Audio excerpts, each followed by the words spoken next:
আউযুবিল্লাহি মিনাশ শাইতানির রাজিম বিসমিল্লাহির রহমানির রহিম আসসালামু আলাইকুম ওয়া রাহমাতুল্লাহি ওয়া বারাকাতুহু। আমি মুমিন, স্বাগত জানাচ্ছি একে নূর ইন্টারন্যাশনাল রিয়েল এস্টেট এজেন্সিতে। ভিউয়ার্স, আমরা প্রপার্টি নিয়ে কাজ করি, প্রপার্টি রিলেটেড তথ্য দিয়ে দিই।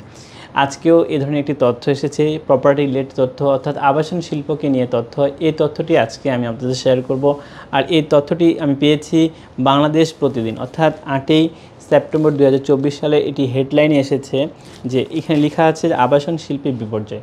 তো আপনাদের উদ্দেশ্যে অর্থাৎ আপনারা যারা বিশেষ করে প্রপার্টি নিয়ে বা আবাসন শিল্প নিয়ে নিয়মিত আমাদের খোঁজখবর রাখেন, তাদের জন্য এই নিউজটা অনেক ইম্পর্টেন্ট হবে। সো আমি আজকে আবাসন শিল্প বিপর্যয় এটি বাংলাদেশ প্রতিবেদনে যে নিউজটা এসেছে সেটাই আমি আপনাদের সাথে শেয়ার করছি। তো চলুন আমরা আসলে দেখি আজকের এই নিউজে কী এসেছে। প্রথমেই বলা আছে যে দেশের কঠিন অর্থনৈতিক সংকটের বিপর্যয়ের মুখে পড়ছে আবাসন শিল্প। এ শিল্পের সঙ্গে সংশ্লিষ্ট 3 শতাধিক ব্যাকওয়ার্ড লিঙ্কেজ বা সহযোগী শিল্প ভালো নেই। সব মিলিয়ে আবাসন শিল্পের 458 উপখাত ঝুঁকিতে রয়েছে। ব্যবসায়ীরা জানিয়েছেন দেশের আবাসন খাতে চলছে ভয়াবহ অস্থিরতা। আতঙ্কিত ক্রেতারাও টাকা হাতছাড়া করতে নারাজ। প্লট ও ফ্ল্যাটের কিস্তি পরিশোধ বন্ধ, নেই টাকার সরবরাহ। এমন পরিস্থিতিতেও আবাসন প্রতিষ্ঠানগুলোকে ব্যাংক কোনো সহযোগিতা করছে না। অসংখ্য ব্যবসা প্রতিষ্ঠান বন্ধের হুমকিতে পড়েছে। সব মিলিয়ে উদ্বিগ্ন ব্যবসায়ীরা। জানা গেছে সরাসরি অর্ধ কোটি মানুষের কর্মসংস্থান রয়েছে আবাসন শিল্পে। আর এই শিল্পের উপর প্রত্যক্ষ ও পরোক্ষ প্রায় 2 কোটি মানুষ নির্ভরশীল। আবাসন শিল্প মালিকদের সংগঠন real estate and housing association of Bangladesh REHAB জানিয়েছে দেশে সাম্প্রতিক সময়ে নির্মাণ সামগ্রীর মূল্য অনেক বেড়েছে। প্লট ও ফ্ল্যাটের বিক্রি এখন শূন্যের কোঠায়। ক্রেতাদের কিস্তি পরিশোধও বন্ধ, নেই টাকার সরবরাহ। ফলে প্রায় 2 লাখ কোটি টাকার বিনিয়োগ নিয়ে অনিশ্চয়তার মুখে পড়েছেন উদ্যোক্তারা। অনেক ব্যবসা প্রতিষ্ঠান বন্ধ হওয়ার হুমকিতে পড়ায় ব্যবসায়ীরা উদ্বিগ্ন।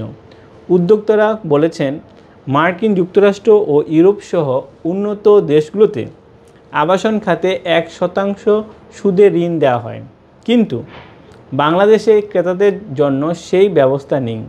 তাই চলমান এই সংকট উত্তরণে আবাসন খাতের ক্রেতাদের জন্য স্বল্প সুদের বিশেষ ঋণ তহবিল গঠন করতে হবে। এ প্রসঙ্গে রিহাবের সিনিয়র সহসভাপতি লিয়াকত আলী ভূঁইয়া মিলন গণমাধ্যমকে বলেন, ব্যবসা বাণিজ্যের অবস্থা এখন খারাপ। ক্রেতারা কিস্তি দিতে পারছেন না। ক্রেতারা টাকা ধার রেখে পরিস্থিতি পর্যবেক্ষণ করছেন। ইতিমধ্যে আবাসন শিল্পের সার্বিক পরিস্থিতি ও সমস্যার সমাধানে বর্তমান সরকারের সঙ্গে আলাপ আলোচনা শুরু করেছেন রিহাব। সরকারও সমস্যার সমাধানে আশ্বাস দিয়েছে। রিহাব নেতারা আরও বলেন, বর্তমানে প্লট ও ফ্ল্যাটের অত্যাধিক রেজিস্ট্রেশন খরচ কমানোর বিষয়ে খুব দ্রুত জাতীয় রাজস্ব বোর্ড এনবিআরের সঙ্গে বৈঠক করবে রিহাব। পাশাপাশি এই সময়ে ক্ষতিগ্রস্ত ব্যাকওয়ার্ড লিঙ্কেজ শিল্পের সর্বশেষ ক্ষয়ক্ষতি জানতে এবং করণীয় নির্ধারণে শীঘ্রই বৈঠক করবে রিহাব।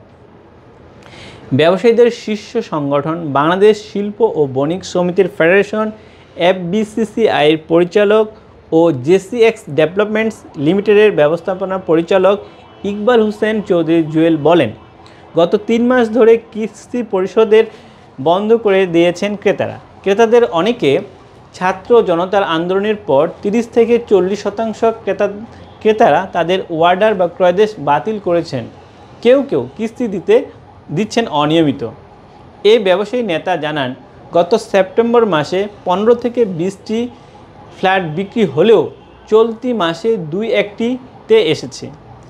এ অবস্থা চলতে থাকলে আবাসন সহ এই শিল্পের সঙ্গে যুক্ত অন্যান্য ব্যবসাও ধস নামবে। ফলে বেকার হওয়ার আশঙ্কাও তৈরি হচ্ছে। এছাড়া বেড়েছে ঋণের সুদ, তৈরি হয়েছে তারল্য সংকট, চাহিদার তুলনায় কমেছে ঋণ।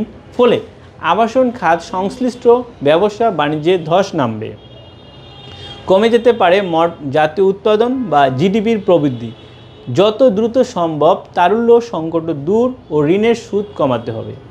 জনসাধারণের মধ্যে সৃষ্ট আতঙ্ক দূর করে আস্থা ফিরিয়ে আনার উদ্যোগ নিতে হবে।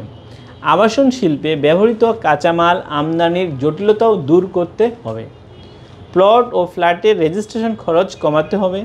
রিহাব বলছে 2010-2012 সাল পর্যন্ত প্রতি বছর গড়ে 15,000-এরও কাছাকাছি ফ্ল্যাট বা অ্যাপার্টমেন্ট বিক্রি হয়েছে। 2013-2016 সাল পর্যন্ত প্রতি বছর গড়ে বিক্রি হয়েছে 12,000-এরও বেশি ফ্ল্যাট। 2017-2000 থেকে 2020 পর্যন্ত প্রতি বছর গড়ে 13,000 থেকে 14,000 ফ্ল্যাট বিক্রি হয়।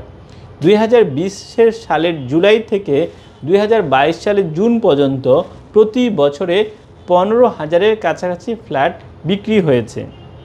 এরপর নির্মাণ উপকরণের মূল্য বৃদ্ধিতে ফ্ল্যাটের বিক্রি কমে আসে। 2022-23 অর্থ বছরে বিক্রি হয় 10,000-এর কাছাকাছি ফ্ল্যাট। 2023-24 অর্থ বছরেও আরও কমে সেটি 10,000-এর নিচে অবস্থান করেছে। এতে দেখা যায় ফ্ল্যাটের চাহিদা দিন দিন কমেছে। এর সঙ্গে শেখ হাসিনা সরকারের পতনের আগে ও পরের কঠিন অর্থনৈতিক সংকটে ভয়াবহ বিপর্যয়ের মধ্যে পড়েছে আবাসন শিল্প। রিহাব জানায়, মধ্যবিত্ত শ্রেণীর মানুষের আবাসন সুবিধা সহজলভ্য করার জন্য সিঙ্গেল ডিজিট সুদে ব্যাংক ঋণের ব্যবস্থা চালু করা প্রয়োজন। এক সময় এই সিঙ্গেল ডিজিট সুদের ঋণ প্রদান ব্যবস্থা চালু ছিল। তখন অনেক মধ্যবিত্ত সিঙ্গেল ডিজিট সুদের ঋণ নিয়ে ফ্ল্যাটের মালিক হয়েছেন। মধ্যবিত্তের আবাসনের স্বপ্ন পূরণ করতে এবং আবাসন খাতে গতিশীলতা ফিরিয়ে আনতে একই ধরনের ব্যবস্থা আবারও গ্রহণ করা প্রয়োজন। বাংলাদেশ ফ্ল্যাট নিবন্ধন ব্যয় সারভুক্ত দেশ, এমনকি উন্নত বিশ্বের মধ্যেও সবচেয়ে বেশি। রেজিস্ট্রেশন ব্যয় কম হলে ক্রেতারা দলিলের সঠিক মূল্য দেখাতে উৎসাহিত হবেন। সরকারও সঠিক রাজস্ব পাবে। এ প্রসঙ্গে বেসরকারি গবেষণা প্রতিষ্ঠান সেন্টার ফর পলিসি ডায়ালগ সিপিডির জ্যেষ্ঠ গবেষক ও অর্থনীতিবিদ তৌফিকুল ইসলাম বলেন, আবাসন খাত এখন দেশের সাধারণ মানুষের ক্রয় ক্ষমতার মধ্যে নেই। এমনকি মধ্যবিত্তরাও ফ্ল্যাট কিনতে পারছেন না। উন্নত দেশগুলোর মতো বাংলাদেশে আবাসন খাতের ক্রেতাদের জন্য দীর্ঘমেয়াদী ঋণ সুবিধা নেই। আবার দেশের অর্থনীতিও কঠিন পরিস্থিতিতে আছে। ফলে চলমান পরিস্থিতিতে আবাসন খাত ধাক্কা খাচ্ছে। জানা গেছে, দেশের চলমান অর্থনৈতিক সংকটের প্রভাবে ইট, বালু, rod, cement, construction, sanitary, ceramic, glass, aluminium, cable, lighting শিল্পের মতো ব্যাকওয়ার্ড লিঙ্কেজ খাত দুশ্চিন্তায় রয়েছে। চরম ঝুঁকি ও অনিশ্চয়তার মুখে পড়েছে লাখ লাখ নির্মাণ শ্রমিকের কর্মসংস্থান। সব মিলিয়ে আবাসন শিল্পের 458 উপখাতে ভয়াবহ বিপর্যয় নেমেছে। এর মধ্যে রড, সিমেন্ট, তার, স্যানিটারি, তালা, চাবি, বোর্ড, দরজা অন্যতম। এই হিসাব করলে জিডিপির মধ্যে গুরুত্বপূর্ণ ভূমিকা রাখছে আবাসন খাত। নির্মাণ সামগ্রীর দাম কমলে মানুষ আবারও এ খাতে বিনিয়োগ করতে আসবে। আবাসন শিল্প সংশ্লিষ্টদের তথ্য মতে এ খাতে জড়িত 3 শতাধিক ব্যাকওয়ার্ড লিঙ্কেজ বা সহযোগী শিল্পখাত রয়েছে। আর 18 খাতে বিভক্ত পণ্যভিত্তিক উপখাত হলো 458টি। এর মধ্যে গুরুত্বপূর্ণ হলো রড, সিমেন্ট, রেডিমিক্স, ইট, পাথর 11টি উপখাত নিয়ে সিভিল খাত, cable, circuit breaker, switch socket, meter, light মিলিয়ে 30টি উপখাত, ইলেকট্রিক খাত, উড, দরজা, লকসহ 25টি উপখাত নিয়ে উড খাত, pipe, glass, tap, fittings, water pump নিয়ে 20টি উপখাতের প্লাম্বিং খাত, দেশি বিদেশি বিভিন্ন প্রকার tiles, marble, stone, mosaic, chips ইত্যাদি 13টি উপখাত নিয়ে টাইলস খাত, commode, basin, bathtub, hand shower, connection pipe, grating সহ 33টি উপখাত নিয়ে স্যানিটারি খাত, পেইন্ট, ফোম, ল্যাব, বুনস অ্যান্ড পলিশ নিয়ে 6টি উপখাত নিয়ে পেইন্ট খাত, সুরকি, কেমিক্যাল, অ্যাডমিক্স, স্টোন সহ 6টি উপখাত। Floor, broom, hair brush, safety net, rawl, plug, broom brush, hose pipe, padlock, মাস্কিন, tab ইত্যাদি 97টি উপখাত নিয়ে হার্ডওয়্যার খাত। Lift, substation, solar system, generator, intercom সহ 18টি উপখাতের ইলেকট্রিক খাত। Aluminium, grill, fire door, steel, অবকাঠামো, skylight, LPG system, swimming pool ইত্যাদি নিয়ে 64টি উপখাতের সাব কন্ট্রাক্টর খাত।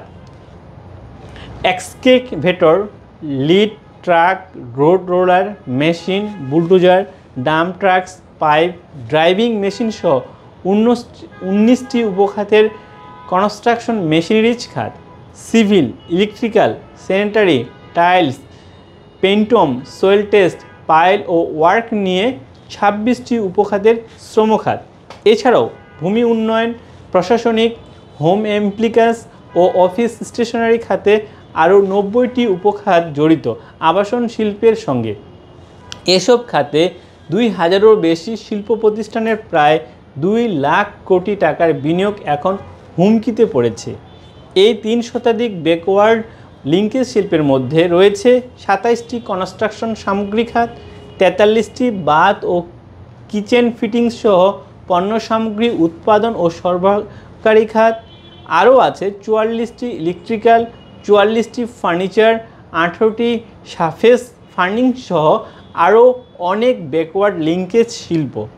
3 শতাধিক ব্যাকওয়ার্ড লিঙ্কেজ বা সহযোগী শিল্প খাতের মধ্যে অর্থনীতিতে গুরুত্বপূর্ণ অবদান রেখে চলছে দেশের cement, rod, steel, rerolling mills, ceramic, tiles, chemicals, ইট, পাথর, রং, PVC pipe, wood, glass, aluminium, kitchen fittings, gas stove, water heater, iron, flushing equipments, বৈদ্যুতিক substation, transformer, light, cables, fan, air condition, air cooler, building installation, glass door, timber, electrical, security door, fittings, safety, mosaic, paint, ceramic, বিভিন্ন পণ্য, বিভিন্ন ধরনের pipe fittings ও কেবল, কাঁচ ও কাঁচজাতীয় অন্যান্য পণ্য, পাথর ও পাথরজাত পণ্য, পেন্ট, লৌহজাতীয় বিভিন্ন পণ্য, আসবাবপত্র ও কাঠজাতীয় বিভিন্ন পণ্য,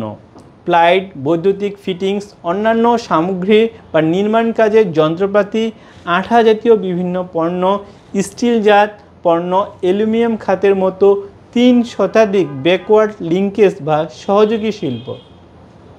আবাসন খাত হুমকিতে পড়ায় বিপর্যয়ে নেমেছে ব্যাকওয়ার্ড লিঙ্কেজ শিল্পেও। এসব খাতের উদ্যোক্তারা বলেছেন, আবাসন খাত সচল হলেই ঘুরে দাঁড়াবে লিঙ্কেজ শিল্প। এছাড়াও আবাসন কোম্পানিগুলোতে 20,000 নির্মাণ কাজ ব্যবস্থাপক, 10,000 ডিপ্লোম্যাটিক প্রকৌশলী, 3,000 স্নাতক প্রকৌশলী এবং প্রায় 500 স্থপতি নিয়োজিত আছেন। এই তথ্যগুলো এসেছে বাংলাদেশ প্রতিদিন, অর্থাৎ এটি বাংলাদেশের সর্বাধিক প্রচারিত জাতীয় দৈনিক পত্রিকার মধ্যে অন্যতম বাংলাদেশ প্রতিদিন। এটি এসেছে 8 সেপ্টেম্বর 2024 সালে। আমরা আপনাদেরকে জানানোর জন্য, অর্থাৎ এই তথ্যটা সবার জন্য উপকার হয় বা সবাই যেন জানতে পারে, অবগত হয়, এই উদ্দেশ্যে আজকে এই নিউজটা শেয়ার করলাম। আমার বিশ্বাস অনেকে এই নিউজ পেয়ে উপকৃত হবেন। ভালো থাকবেন, ধন্যবাদ সবাইকে। আসসালামু আলাইকুম ওয়া রাহমাতুল্লাহি ওয়া বারাকাতুহু।